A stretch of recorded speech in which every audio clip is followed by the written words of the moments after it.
24 студеня я звертаюся з этого парку Свободи по арабську Аль-Харейра від помника Бернарда Гіггінса, дякуючи національного героя Чилі, дякуючи якому Чилі стало незалежним.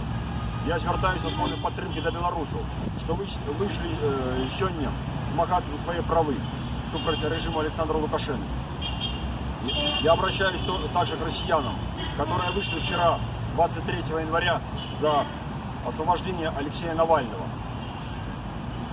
против нарушения их прав.